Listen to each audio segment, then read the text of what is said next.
Magandang araw sa inyong lahat.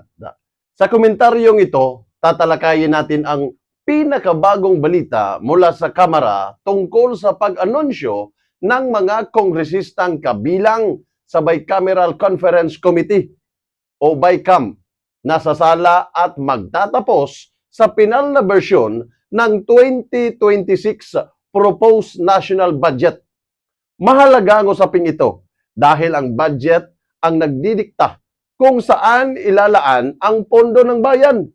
Ito ang puso ng pamamahala at direksyon ng gobyerno para sa susunod na taon.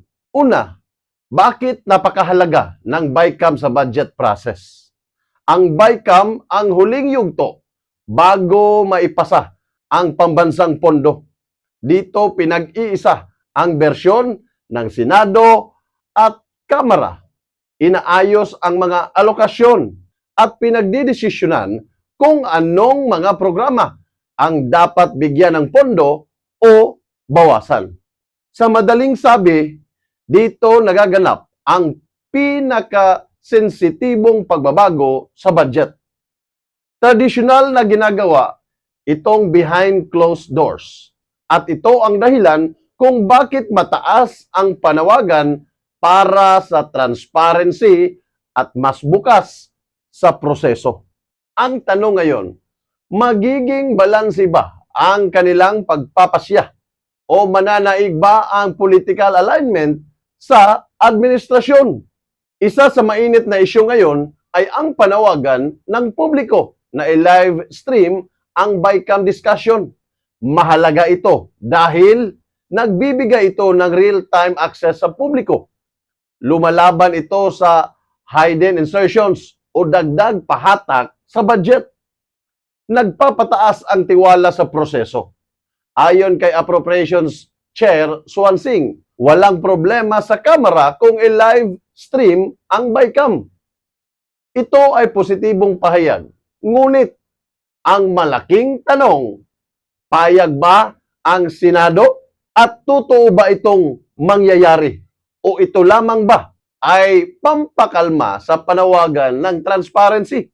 Kung may isa sa katuparan, ito ang magiging isa sa pinakamalaking reforma sa budget process.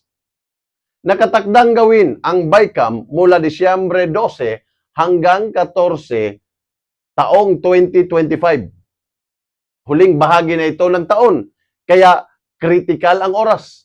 Importante ang 2026 budget dahil ito ang unang full year budget ng kasalukuyang administrasyon. Marami ang nakatutok kung ano ang magiging budget priorities. Magpapatuloy ba ang malalaking infrastructure spending? Ano ang magiging pondo ng edukasyon? Tataas ba o bababa? Ano ang planong pondohan para sa agrikultura at food security? Ilang bilyon ang ilalaan sa climate resilience at digitalization? Paano haharapin ang tumataas na utang ng bansa? Ang sagot sa mga ito ay dadaan sa BICAM.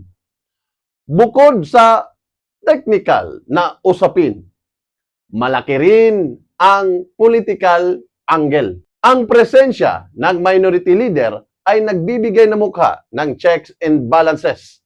Bagamat, tignan natin kung gaano kalakas ang kanilang impluensya. Marami sa napiling miyembro ay kaalyado ng administrasyon. Positibo para sa mabilis na pagpasa.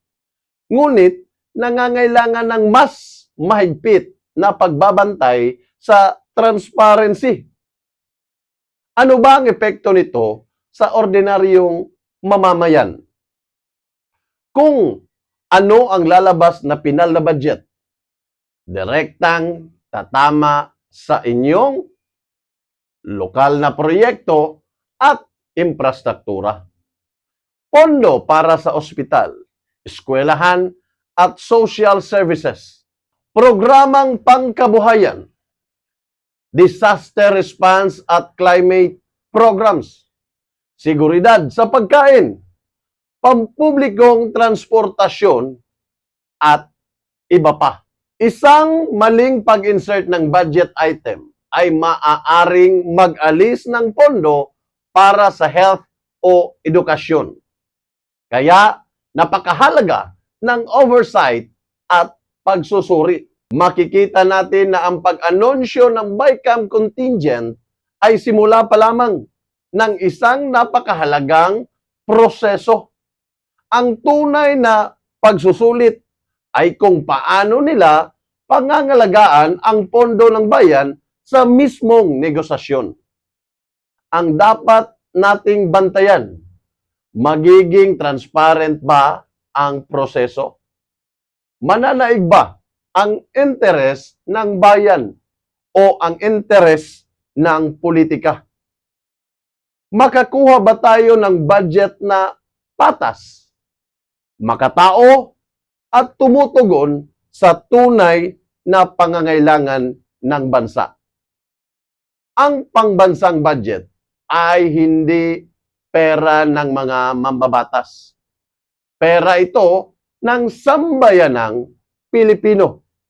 At tungkulin natin na malaman kung paano ito ginagamit.